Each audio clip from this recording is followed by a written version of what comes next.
আর পদ্ম আনতে পারিনি। তাহলে পদ্ম ফুল আমি মানে পদ্ম ফুলটাই মোটামুটি আমি জানি, কিন্তু গোলাপও নাকি প্রিয়, সেই জন্য গোলাপ দিলাম। এবার আমি প্রভুকে এখান থেকে তুলে প্রভুকে রোজকার যে আমি পাথরের একটা বাসনের, মানে বাসন ঠিক নয়, ওটা পাথরের থালা মতো, ওটার মধ্যে আমি প্রভুকে রাখি প্রতিদিন। সেটার মধ্যে বাবাকে তুলে দিচ্ছি, কারণ আমি সিংহাসনে নিয়ে যাব, নিচে এখানে রাখবো না, একবারে সিংহাসনে তুলে দেবো। কারণ আমি আমার ডগি টগি আছে, কখন কে ছুঁয়ে দেবে, তাই নিচে রাখা সম্ভব নয়। সেজন্য আমি একটা টেবিলের উপরে সিংহাসন রেখে তারপরে আমি প্রভুকে সব ঠাকুরকে তুলে রেখেছি, যাতে ওরা হাতে না পায়। আর পুজো আর্চা করার সময় তো আমি একদম ওদের বাইরে আটকে রেখে, ওদের ঘর আছে ওখানে আটকে রেখে তারপরে আমি করি, না হলে সম্ভবই হয় না। কারণ 3টে ডগি এখন, সেই জন্যে ওদেরও তো একটা আশ্রয় চাই, বলো, ওদেরও তো ভালোবাসা পেতে ইচ্ছে করে, তাই না? ওদেরও তো মন আছে, ওরা পশু, তাতে কী আছে, ওরা ভালোবাসা খুব বোঝে। এবার আমি ঠাকুরকে, আমি মহাদেবকে আমি করব, আমি ঘিয়ের প্রদীপ জ্বালবো। কারণ কি, আমি এখন আরতি করে নেব, তাই ঠিকঠাক করে ঠাকুরকে বসিয়ে আমি আরতি করে নেব, ঘিয়ের প্রদীপ জ্বালবো।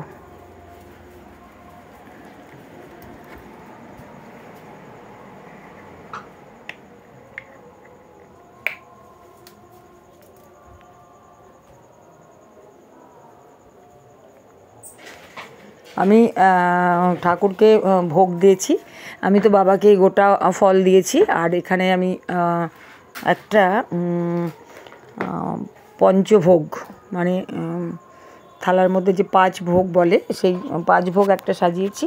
আর 3টে থালায় আমি একটা একটা করে ভোগ সাজিয়েছি। আর এখানে আমি গপুকে সকালে কলা, বাতাসা, কিশমিশ এগুলো দিয়েছিলাম, তাই এখন আর আমি ওগুলো দেইনি। এখন আমি গপুকে দিয়েছি দুধ, দই আর মাখা সন্দেশ। এইটা এখন গপু খাবে। গপুকে রাতে আবার আমি অন্য কিছু দেবো, গপুকে আমি এক এক বেলায় এক এক রকম দিই। গপু আজকে সকালে 2বার খেয়েছে, কারণ আমি একবার দিয়ে গেছি, আবার আমার ছেলে একবার দিয়েছে। তবে আমি কলা বাতাসা দিয়েছিলাম, আর ছেলে কলা বাতাসা কিশমিশ দিয়েছে, সেই জন্যে আমি ওকে আজকে আর কলা আমি এখন আর দিইনি, আমি দিয়েছি। এবার আমি প্রদীপ ধরিয়ে নিচ্ছি, ঘিয়ের প্রদীপ, মাটির প্রদীপ জ্বালবো। কেন কি, 2টো জ্বালছি, আমার 2টো সন্তান, 1 মেয়ে 1 ছেলে, তাই আমি মেয়ের নামে এবং ছেলের নামে, ওদের মঙ্গল কামনায় নীলষষ্ঠীর পুজো হয়, তাই জন্যে আমি এই ব্রতের দিন দুজনের নামেই 2টো প্রদীপ জ্বালবো। প্রদীপ সন্ধেবেলায় দিতে হয়, নীলের ঘরে বাতি দিতে হয়, কিন্তু যেহেতু আমি পুজো এখন করে নিচ্ছি, তাই জন্যে ঘরে ঠাকুরকে তো আর সন্ধে পর্যন্ত না খাইয়ে রাখতে পারবো না, তাই আমি মহাদেবকেও এখন করে নিলাম, ঘরের মহাদেবকে। এরপরে আমি মন্দিরে করব, মন্দিরে, তবে মন্দিরে ভিডিও হয়তো করতে পারবো না, কারণ ওখানে ভিডিও করে দেওয়ার কেউ নেই। আর বিশেষ যারা আসে তারা কেউ করে দিতে চায় না, দায়িত্ব নিতে চায় না। আর আমার ছেলে যাবেও না ওই আমার সঙ্গে সঙ্গে ভিডিও করতে, কোনো দিনই করে দেয় না, আজকেও বললে যাবে না, সেই জন্য বলবো না। তাই মন্দিরটা তোমাদের বন্ধু আজকে দেখাতে পারবো না। আর আমি এখন এখান ঘরের পুজো সেরে তারপরে আমি মন্দিরে যাব। নমঃ শিবায়, নমঃ শিবায়, নমঃ শিবায়, নমঃ শিবায়, নমঃ শিবায়, নমঃ শিবায়, নমঃ শিবায়, নমঃ শিবায়। বেশি মন্ত্রতন্ত্র আমি কিছুই জানি না, আর শিখিও নি, দেখিও নি, কারণ আমার 2 বাড়ির, শ্বশুরবাড়ি বাপের বাড়ির কেউ তেমন মন্ত্রতন্ত্র পূজায় মন্ত্রতন্ত্রে পূজা করে না, তাই আমিও শিখিনি। মনের ভক্তিতে আরও ফলমূল যা পারি, যতটুকু সাধ্য, ওই সাধ্যের মধ্যে যা পারি তাই দিয়ে আমি ঠাকুরকে পূজা পাঠ করি।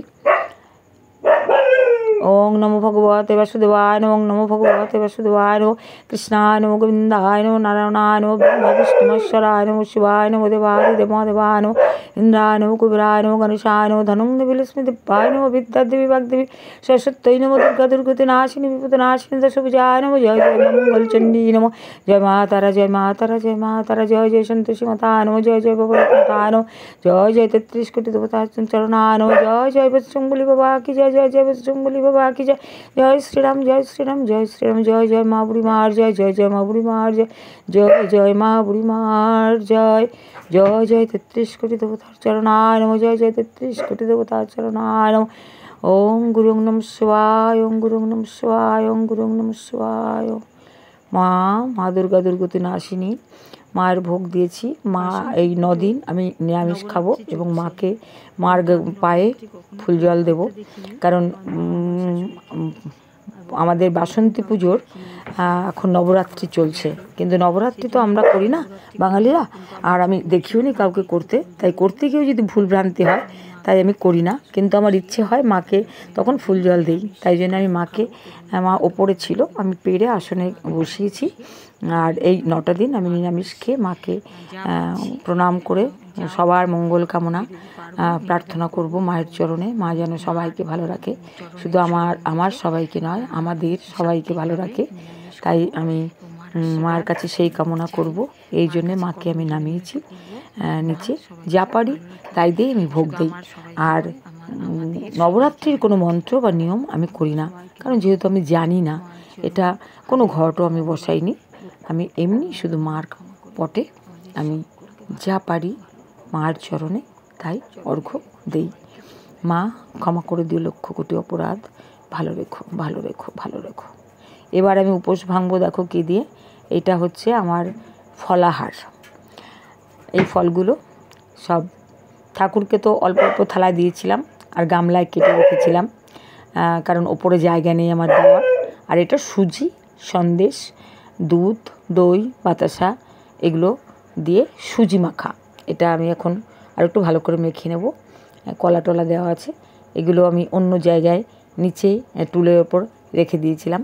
এগুলো দিয়ে আমি এখন নিয়ম ভঙ্গ করব। প্রথমে আমি চরণামৃত খাবো, তারপরে দেখো কি ক্লান্ত দেখাচ্ছে, সারাদিনের একদম উপোস করেছি যে চোখে মুখে একদম ক্লান্তির ছাপ। বন্ধুরা, আমি আর বেশি দীর্ঘায়িত আমার ব্লগটা করব না, কারণ আমিও এখন টায়ার্ড।